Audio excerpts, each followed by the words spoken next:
I'm sitting here lonely like a broken man. I serve my time doing the best I can. Denver Broncos, Mile High View, no commercials, no bullshit.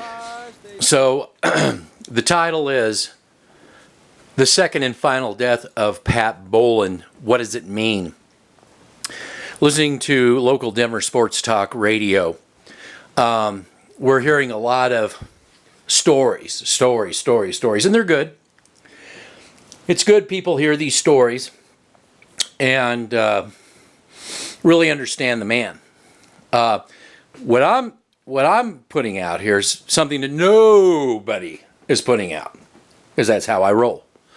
And that is, what does the second death of Pat Bowlen, the second and final death of Pat Bowlen, mean to the Denver Broncos organization? Nobody has put that out, at least not yet. They will down the road, I assure you. Because people, well, let me explain the second. The first death is the brain, the death of the brain, but the body is alive. And then, the final chapter, the actual death. But everybody gets going on quarterback obsessions. Quarterback. You can you can have the best quarterback in the world, you put him in a crappy organization, we all know what happens. So let's freaking get real. It starts with ownership. Pat Bowlen was one of those unique business people, and I think one of the things that made him so unique and a good business person was he was not an ego tripper. And he not only was influential in Denver, he was also influential in Canada as well, as far as sports was concerned and this kind of thing. Now all the stories are out there why Pat Bowlen was such a great owner. But what I want to focus on is, what does losing a great owner mean to an organization? I get back to these quarterback obsessors now. You got to have a great owner. And if you look with the franchises, with the dynasties and all this, they typically have a good owner. Some better than others. One thing you don't get with the death of Pat Bowlen is a quiet, discreet celebration like you did with Al Davis. But I will give Al Davis this. Al Davis did do a lot for the league, just like Pat Bowlen did.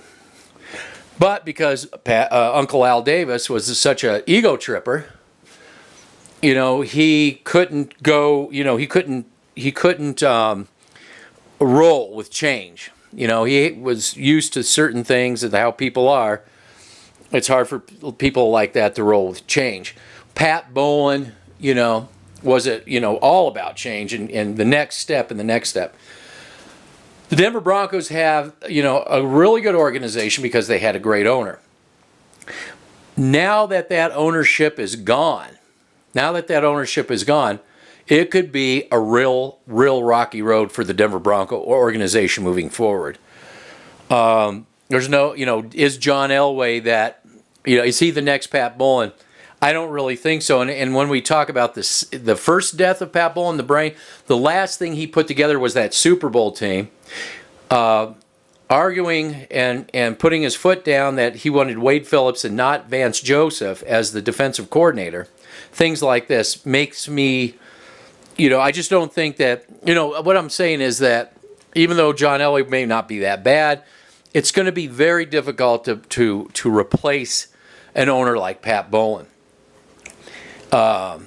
There's a lot to get he was instrumental in John Beek, a general manager of the Denver Broncos, and that's why I was, Shanahan, there's a lot of moving parts that people don't think about it. Everybody was all, up about, Shanahan is so wonderful. John Beek, the general manager who had a close relationship with Pat Bowlen, he brought a lot of the players in that surrounded John Elway during his Super Bowl run, veteran players, acquisitions, this kind of thing.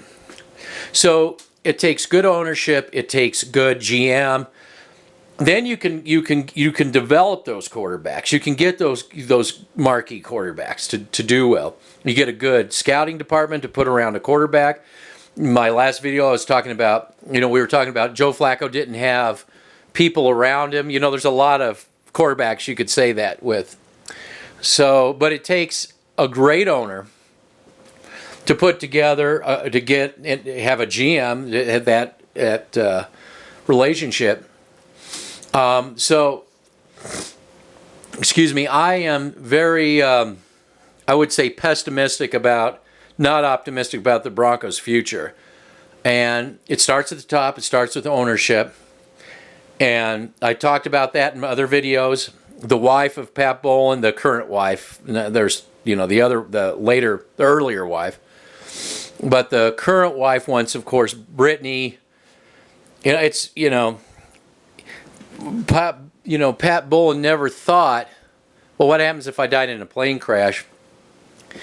Maybe I should be working with somebody other than, the trust that he has, there. Maybe he should have been looking at handing it over. But, this is going to drag out.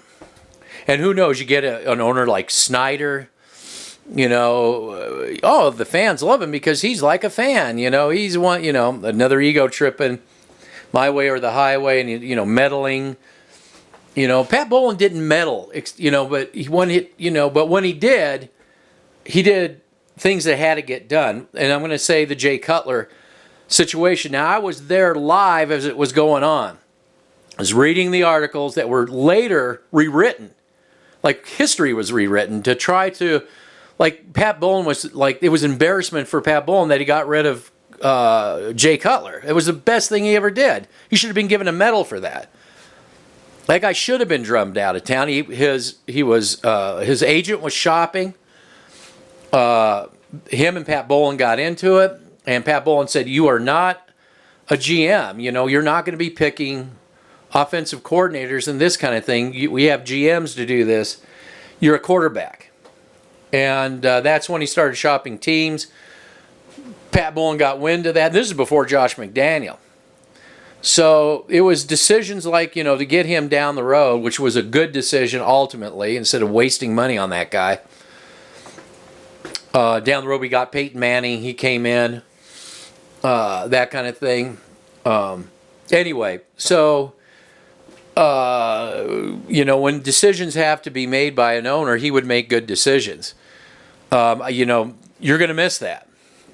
It's really a crapshoot now. You can't replace that guy, but you got to have somebody competent come in.